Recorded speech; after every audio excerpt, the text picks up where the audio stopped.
முக்கியமாக இந்த 3 எழுதி போட்டிருக்கேன், டெஃபனிஷன் மாதிரி எழுதி போட்டிருக்கேன்.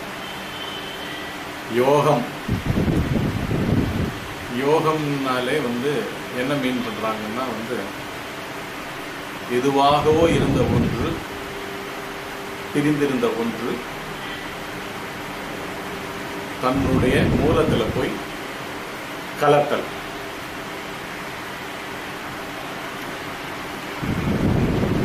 மூலத்தில் போய் கலத்தல். எங்கேயாவது ஊருக்கு போகணுன்னே வச்சுருக்கோம், நம்ம ஒரு இடத்துல இருக்கோம், அந்த டிசைரே என்ன அர்த்தம், அங்கே தான் அந்த கோவில் இருக்கு, இல்லாட்டி பார்க்க வேண்டியவங்க இருக்காங்க, அந்த இடத்த நோக்கி நம்ம போகிறோம் இல்லையா? நம்மளுடைய விருப்பத்தை ஈடேற வைக்கிறோம். இது இது எல்லாமே பௌதீக அசைவுகளாக இருக்கிற நாம்னு சொல்லப்படுற தனித்த மனிதர்களாக இருக்கிற இவங்களுடைய மூமெண்ட்டை பற்றி இவங்க இந்த கான்டெக்ஸ்ட்லயா யோகத்தை சொல்றாங்க. யோகம்ன்றது எந்த கான்டெக்ஸ்ட்ல எந்த டெப்த்லேருந்து இவங்க சொல்றாங்க. முதல்ல கொடுத்துருக்கிற 2 இது டெஃபினேஷன். ஆக்சுவலி ஒன்று முதல் 2 கிருஷ்ணர் கொடுத்துருக்காரு, பகவத்கீதையில் வருது. முதல் டெஃபினேஷன் யோகம் துக்க சம்யோக வியோகம்.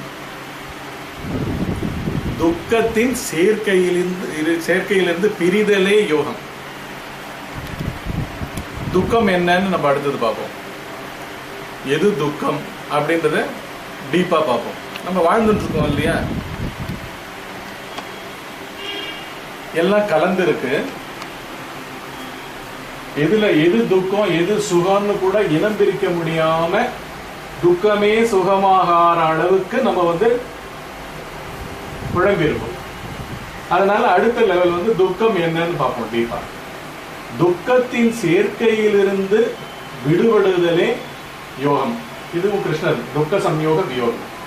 2வது யோகம் கர்மஷு கௌஷலம். skillfulness in action is yoga. இதுவும் கிருஷ்ணர் பகவத்கீதையில் கொடுத்திருக்கிற கர்மங்கள்ல எப்படி திறமையா செய்தல். அதுக்கு பின்னாடி நிறைய நுட்பங்கள் இருக்கு. கர்மம் பண்ற கர்த்தா யாரு? நம்ம எல்லாருமே வேலையா மெனக்கட்டு செய்யறோம், செய்யல. வாழ்தலையே நம்ம டூயிங் மோட்ல வச்சிருக்கோம். செய்தலாவே தான் வாழறோம். நினைத்தெல்லாம் நம்ம செய்தலா பண்றோம். திங்கிங் இல்லாட்டி நம்மளே இல்லையோன்ற லெவலுக்கு நம்ம கன்ஃபியூஸ் ஆயிடும். If I don't think I cheese to exist அப்படின்ற லெவலுக்கு இது உள்ள போயிருக்கு. ஒவ்வொரு அசைவுகளுக்கு பின்னாடியும் எண்ண அசைவுகள் இருந்துட்டே இருக்கு இல்லையா? ஃபண்டமெண்டலா இப்படிதான் நம்ம வாழ்க்கை. எப்போ காத்தால ஆழ்ந்த உறக்கத்திலிருந்து எழுந்துக்கிறோமோ, எழுந்து கொள்வதே எது? தனி இருப்பு. ஏதோ நாட்டங்கள் தான்.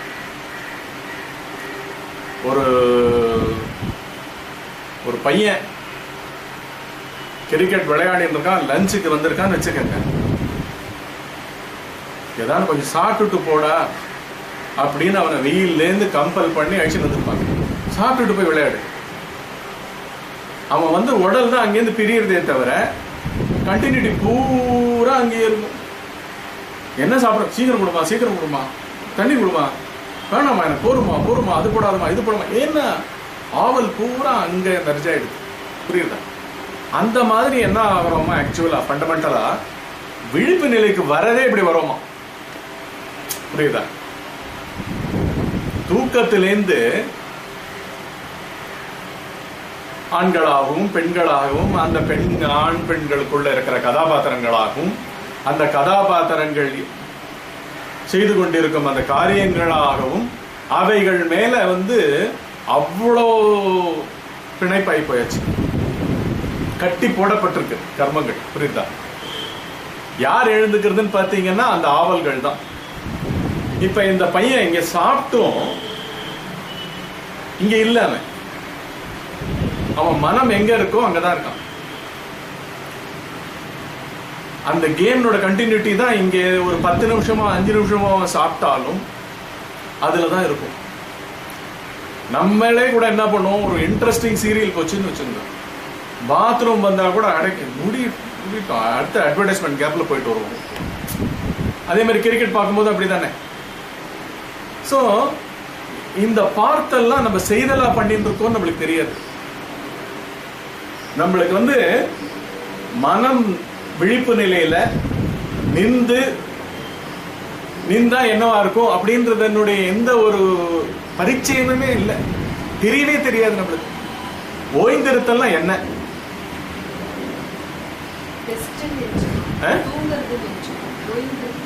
அதான் ஓய்ந்திருத்தல் என்ன பண்றதுன்னா, கொஞ்ச நேரம் உங்களை கட்டி போடுற மாதிரி யாருக்காச்சும் வெயிட் பண்ண வச்சுட்டாங்க வச்சுங்க. டாக்டருக்கு போறீங்க, எங்கேயோ போறீங்க, you are made to wait, உங்க அப்பாயின்மெண்ட் தள்ளி போயிடுச்சு. அப்ப என்ன ஆயிடுது, என்ன பண்றதுன்னு தெரியாம மனம் தவிக்கும் போது, மனத்துக்கு ஒண்ணுமே தெரியலன்னா தூக்கத்தை தள்ளிடும். அது வாசம் பண்ற அந்த உடம்ப தூக்கத்துக்கு தள்ளிடும். மனத்துக்கு ஒன்றும் பண்ண தெரியலன்னா தூக்கத்துக்கு போயிடும். மெடிடேட்டர்ஸ்லாம் பிகினிங்ல பாத்தீங்கன்னா அது அந்த மனத்துக்கு புதுசு, தியானம் பண்றது புதுசு, ஒரே விஷயத்துல லயித்து இருத்தல் புதுசு. அந்த புதுசு இன்ட்ரோடியூஸ் பண்ணோன்னா அதுக்கு என்னன்னு தெரியாது. ஒரு நான் டூயிங் ஸ்டேட்டுக்கு it is not familiar with. என்ன பண்ணிடும், சாமி ஆடுவாங்க. எல்லாத்துக்குமே மனத்துக்கு முன்னாடியே பதிஞ்சதுதான் இப்ப ஆக்சுவலா நம்ம வாழ்ந்துட்டு இருக்கோம் அப்படின்றதுக்கு இதுவே ஒரு சாட்சி.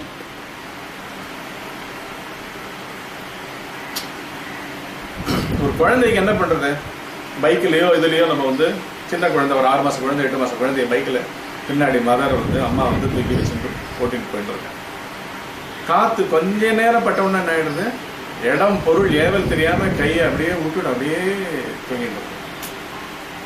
எங்க தூங்குறோம் தெரியாது, கல்யாண சந்தடியில அது மட்டும் தூங்கிட்டு இல்லையா, ரொம்ப சர்வசகஜமா நடக்கிறதா இல்லையா. இப்ப யோகம்ன்றதே நம்ம மனித சரீரத்திலேயோ இல்லாட்டி மனத்திலேயோ என்ன என்ன அங்க என்னவா மாற போகுது புரியுது. ஃபண்டமெண்டலா நம்ம எல்லா கேள்வியும் ஃபண்டமெண்டலா கேட்போம்.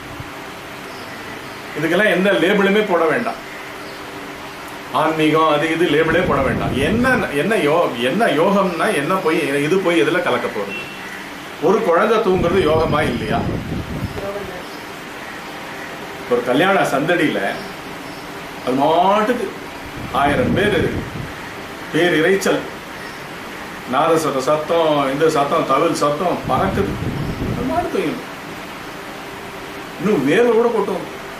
சில சமயம் சம்மர்ல கல்யாணம் நடந்ததுன்னா ஒண்ணுமே இருக்காது, எந்த டிஸ்கம்ஃபர்ட்டும் தெரியல.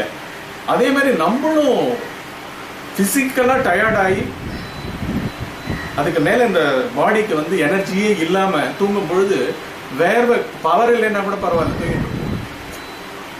ஸோ எல்லாமே காசஸ் அண்ட் கண்டிஷன்ஸ் சொல்லப்பட்ட இந்த பிசிக்கல் ஆர்கானிசம், பயாலஜிக்கல் ஆர்கானிசமும் உள்ள இருக்கிற மனம்னு சொல்ற சட்டில் திங், அதுவும் ஒரு பொருள், மெட்டீரியல் மூவ்மெண்ட், இது ரெண்டும் பண்ற இன்டராக்ஷன் தான் நம்மளுடைய வாழ்க்கை.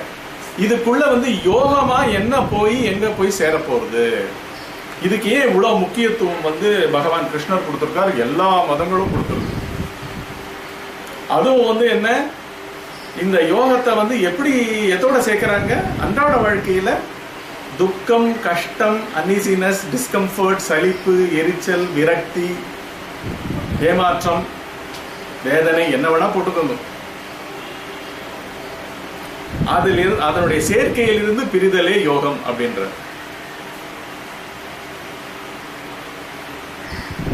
நம்ம அன்றாட வாழ்க்கையில அனுபவிச்சுட்டு இருக்கோம்.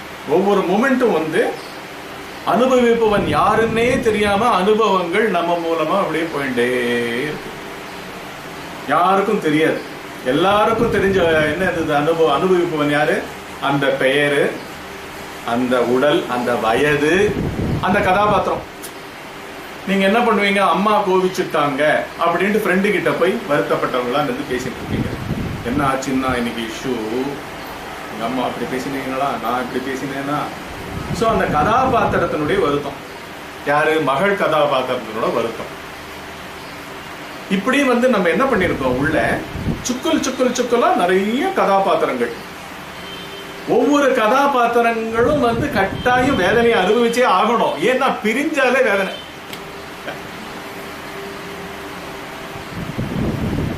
அந்த டெப்த்ல மீன் பண்றாங்க.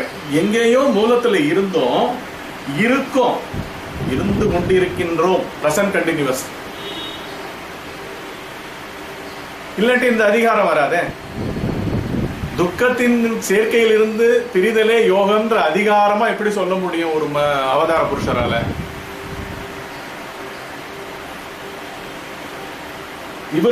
இது வந்து மூணாவது வந்து இவர் கொடுக்கிறாரு, பதஞ்சலி மகரிஷி கொடுக்கிறாரு. யோக சூத்திரங்கள்ல முதல்ல சொல்ற வார்த்தையே இதுதான். அதாவது வாழ்க்கையே வந்து இதுக்குதான் அப்படின்ற மாதிரி ஃபர்ஸ்ட் 196 சூத்திரங்கள்ல முதல் சூத்திரம் யோக சித்த விருத்தி நிரோதக. யோகம் என்பது சித்தம்னா மனம், மனம்னா எண்ணங்கள், உணர்ச்சிகள், அத்தனை பாஸ்ட் ஞாபகங்கள் அனைத்தும் சேர்ந்த ஒருமித்த கலவையா இருக்கிற ஒரு சாஃப்ட்வேர். அந்த சித்தம் உதியாமல் ஆக்குதலே யோகம். சித்தம் உதியாம இருந்தாலே யோகம் நடந்துட்டு இருக்காங்க. இவர் டெக்னிக்கலா கொடுக்கிறார். இவர் கொடுக்கிற டெஃபினேஷன் எப்படி இருக்கு? டெக்னிக்கலா இருக்கு. இவர் கொடுக்கிறது எப்படி இருக்கு? நேச்சரை சொல்றார். அதனோட நேச்சர் என்ன? சாதாரணமா நம்ம துக்கத்துல தான் இருக்கோம். நம்மளுடைய ஒவ்வொரு க்ஷண நேர வாழ்க்கை, அந்த வாழ்க்கை எங்க நடந்துட்டு இருக்கு? விழிப்பு நிலையில தான். நம்ம வாழ்க்கைன்றது எங்க? விழிப்பு நிலையில. இந்த கரண்ட் வந்து இந்த கேமராவா மாறி, கேமரா இயக்கமா மாறுபட்டது கரண்டினுடைய எழுச்சி. கரெக்டா? கரண்ட் மூலஸ்தானத்துல ஃபேனாவும் சுத்தும், ஏசியாவும் ஒர்க் பண்ணும், ரெஃப்ரிஜரேட்டராகவும் இருக்கும், டிவியாவும் இருக்கும், என்னவா வேணா இருக்கும். அதனுடைய எழுச்சி, தனித்த எழுச்சி என்ன? இந்த மாதிரி உபயோகத்துக்கு ஆட்பட்டிருத்தல். அந்த மாதிரி விழிப்பு நிலையில உங்களுடைய பெயர், உங்களுடைய பலவிதமான கதாபாத்திரங்கள், அதன் மூலமா நீங்க கொண்ட அபிமானங்கள், அது மேல போட்ட லிங்க், அத்தனையும் சேர்ந்து தானே எந்த ஒரு சலத்திலையும் இருந்து இருக்க போறது.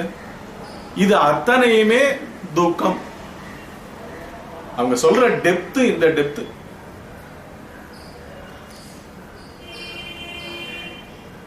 மனம் உதிக்காமல் தடுக்கலே யோகம்னா, மனம் இல்லாட்டி நான் யாரு?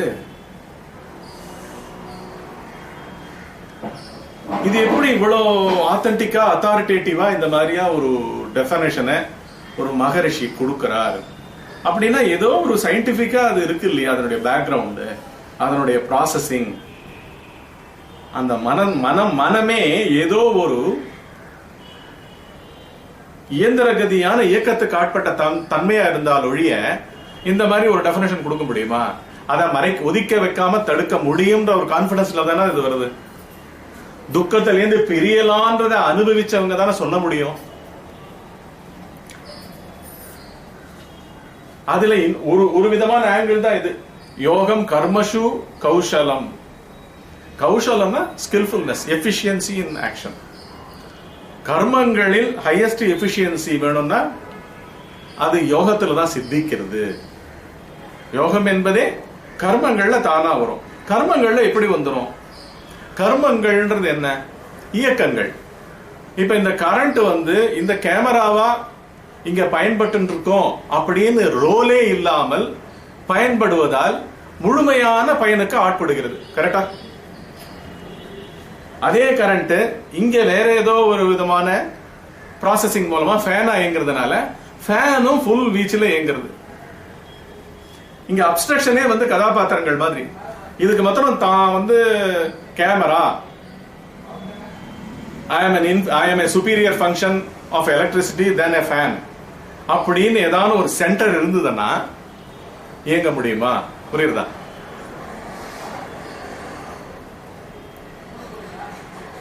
இதுக்கு ஒரு சுய அறிவு இருந்து, நம்மளுக்கு சுய அறிவு இருக்கு. நம்ம சுய அறிவுன்றது என்ன? புத்தி மூலமா நம்ம போடுற எடை போடுதல்கள், கம்பேர் பண்றது, என்னென்னவோ நம்மையும் கற்பனை பண்ணி கொள்வது, உலகத்தை பத்தியும் என்னென்னவோ அண்டர்ஸ்டாண்டிங், என்னென்னவோ அது என்னன்னே தெரியாது. ஆனா அந்த அண்டர்ஸ்டாண்டிங் எல்லாம் நம்மள ஒவ்வொரு க்ஷணமும் இன்ஃப்ளூயன்ஸ் பண்ணிட்டு இருக்குன்றது நம்மளுக்கு தெரியாது. புரியுதா? ஒரு சின்ன பையனா இருந்தா, குழந்தையா இருந்தா என்ன பண்ணும், ஆவதா கேட்கும்.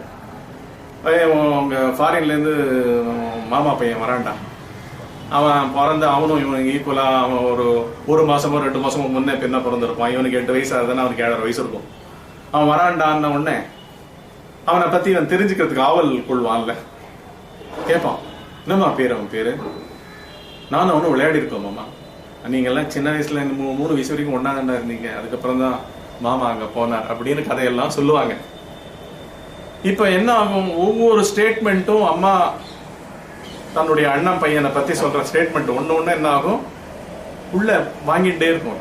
கம்பேரிசன்ல யூ வில் கெட் எக்ஸைட்டட். புரியுதா? அவன் நாளைக்கு வரப்போறான், நாளைக்கு வரப்போறான்னா அதை பத்தி எல்லாம், அம்மா அவன் இது விளையாட வேணாமா, எல்லா பொம்மையெல்லாம் ரெடி பண்றதுல இருந்து கிரிக்கெட் தெரியுமாமா அப்படின்னு அவனை பத்தி எல்லாம் தெரிஞ்சுக்கிற மாதிரி நம்ம உலகம் நம்ம பிறக்கும் பொழுது ஏற்கனவே இருக்கு. புரியுதா? பதிகிறதுன்னு தெரியாம நம்ம வாசனை வழிகள்ல அப்படியே என்ன பண்றோம், நம்மளுக்கு பிடிச்ச ஓரியன்டேஷன்லாம் ஏற்கனவே இன்ஃப்ளூயன்ஸ்ல இருக்கு.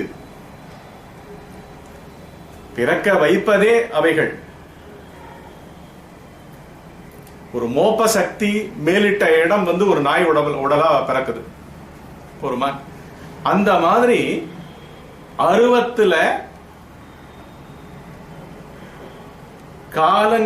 கால தேசங்கள்லாம் ஒண்ணுமே ரெஸ்ட்ரிக்ஷனே இல்லாமல் ஒரு சக்தியில மனம்ன்றது ஒண்ணு இருந்து கொண்டே இருக்கிறது. அது மனத்தையே மறைக்கிற, அதாவது அதையே மறைக்கிற அளவுக்கு அது இருக்கு. புரியுதா? ஏதோ ஒரு பொருள், சூரியனால நீர்நிலைகள் ஆவியாக்கப்பட்டு அதனால உண்டாகிற மேகம் சூரியனை எப்படி மறைக்கிறதோ, ஏதோ ஒரு பொருளே அதனோட சக்தியே தன்னை மறைச்சுக்கிறோன்றது சூரியனுக்கு கிடையாது. எங்கேயோ இருக்கு. எவ்வளவோ லைட் மில்லியன் இயர்ஸாவே, எவ்வளவோ மில்லியன்ஸ் ஆஃப் மைல்ஸாவே இந்த மேகங்கள் இருக்கு. இந்த இதனுடைய அட்மாஸ்பியர் லெவலுக்குள்ள இருக்கு, பூமியினுடைய அட்மாஸ்பியர் லெவலுக்குள்ள இருக்கு. அவைகள் சூரியனை அந்த பிரதேசத்துக்கு மறைக்கிறது. அந்த மாதிரி கால தேசங்களை தாண்டின ஒரு பெரிய சக்தி நம்மளுடைய புத்தியா இருந்து புத்தியே மறைக்குது. அத புரியுதா? உதிக்கிற இடத்துலயே மறைப்பு தான், மறைப்பே உதிப்பு.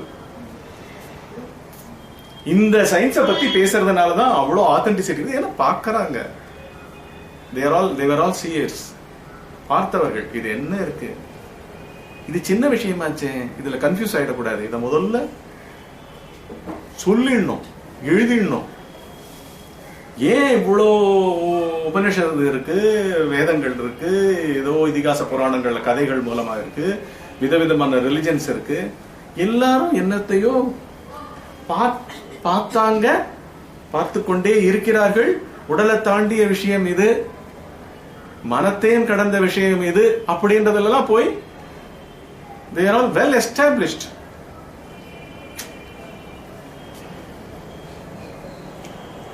ஒரு இதே பவர் கட்டு ப்ராப்ளம் இருக்கிற ஒரு கல்யாணத்துக்கு போயிருக்கோம் வச்சுக்கோங்க. வெள்ளூர், வெயிலுக்கு பேர் போன ஊர். மே மாசம் கல்யாணம் வச்சுக்கோங்க. அக்னி நட்சத்திரத்துல நடுவுல ஒரு நாள் ஹையஸ்ட் செல்சியஸ் என்னைக்கு இருக்குமோ அன்னைக்கு தான் நல்ல முகூர்த்தம்னு வச்சுக்கோங்க. அன்னைக்கு போயிட்டோம். கரண்ட்டும் இல்லை. ஆனா உங்களுக்கு முன்னாடியே நல்ல ஜெனரேட்டர் இருக்கிறவங்க,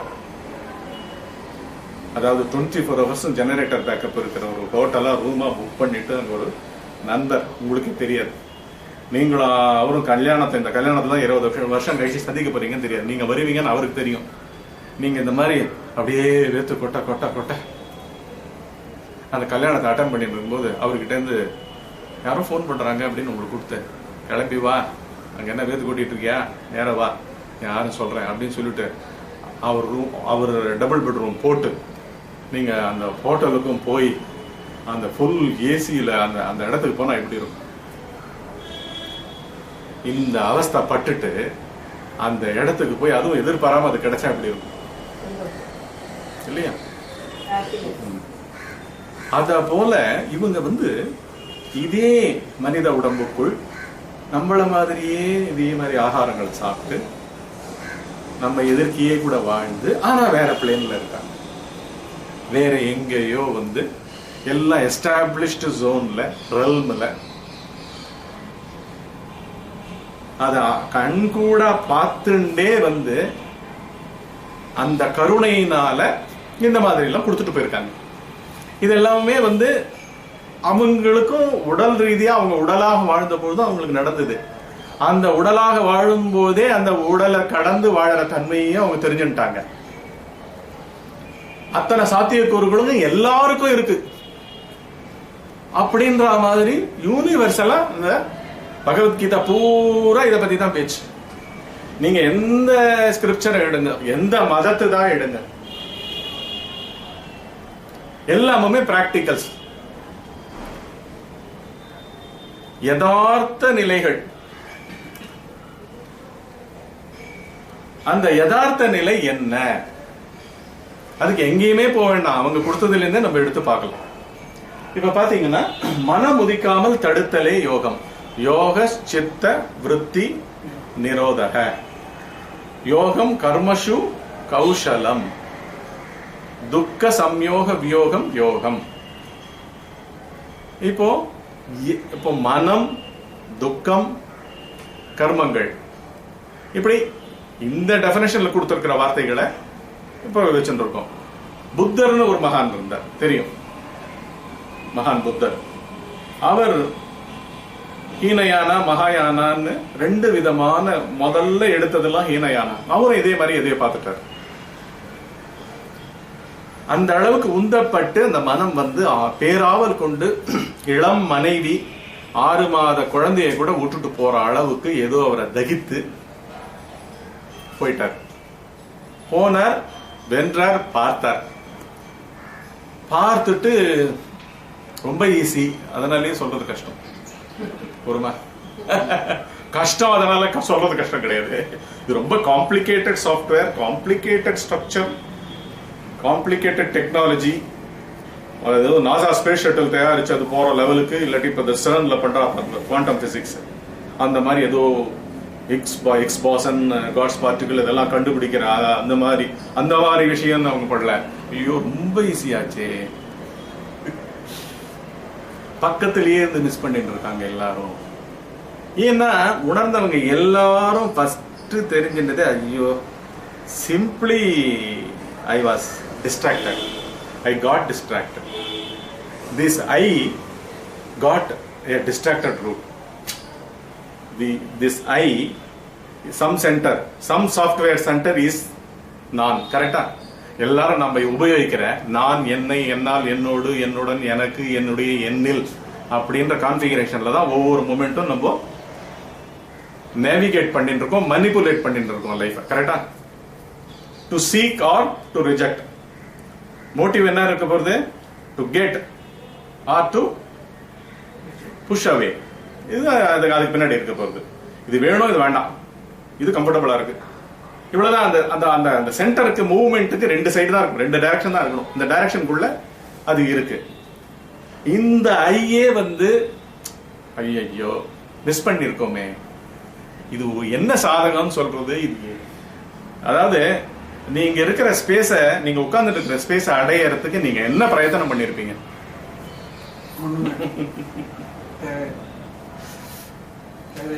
ஒண்ணுமே இல்ல. நீங்க இருக்கிற இடத்துல எல்லாம் நீங்க ஸ்பேஸ வந்து already you have reach that space, you have attain that space, இல்லையா? அப்படி வந்து இதை என்ன பண்றோம்னா, நம்ம பிசிக்கலையும் ஸ்பிரிச்சுவலையும் ரெண்டும் ஒண்ணுத்துக்கு ஒண்ணு கிராஸா இருக்கு. கன்ஃபியூஷனே எங்க வருது? பிசிக்கல்ல வந்து ஸ்பிரிச்சுவல் ஆக்கிடுறோம், ஸ்பிரிச்சுவல் கூட பிசிக்கலா வேணும், புரியுதா? ஸ்பிரிச்சுவல் கூட மென்டலா வேணும். என்னுடைய பாங்குல வரும் ஆன்சர்ஸ். ஓப்பன்னஸ் இல்லை நம்ம கிட்ட, புரியுதா? குழந்தையா இருக்கிற வரைக்கும் நம்ம அப்படி இருப்போம், சென்டர் வலுக்காத வரைக்கும் ஜம்முன்னு இருக்கு. எல்லாரும் வந்து பிரம்மமே ஆன்ம பொருளே இல்லாட்டி அந்த சுப்ரீம் ட்ரூத்தே இவங்க சொல்ற அந்த ஸ்டேட்ஸே 5 அறிவு வரைக்கும் எல்லா அவைகள்லயே இருக்கு. வேற ஓரறிவுலேருந்து 5 அறிவு வரைக்கும் ஈவன் அறிவற்றவைகள்னு சொல்லப்படுற கல்லு மலை அதெல்லாம் கூட அறிவு இல்லாம இல்லை. எல்லாமே அறிவினுடைய வேற வேற விதமான வெளிப்பாடு. அதுக்குள்ள வேண்டிய அறிவு அதுல இருக்கு. கல்லுக்கு வேண்டிய அளவுக்கு அறிவு அங்க இருக்கு. கல்லுக்கும் நம்ம இதுல வந்து உயிரும் இருக்கு, அறிவும் இருக்கு. புரியுது? இங்க எதுவுமே வந்து சேத்தனம் அச்சேதனம்னு வாங்க. இன்னனிமேட் அனிமேட் வேணா சொல்லாம, இட் இஸ் இன்னனிமேட், அவ்வளவுதான். ஆனா என்னமோ விதத்துல அங்க வந்து அறிவுன்னா என்ன? சம்திங் இன்டெலிஜென்ட், தானாக இருக்கும் ஒரு அமைப்பு. பிரம்மாண்டமா இருக்குங்க.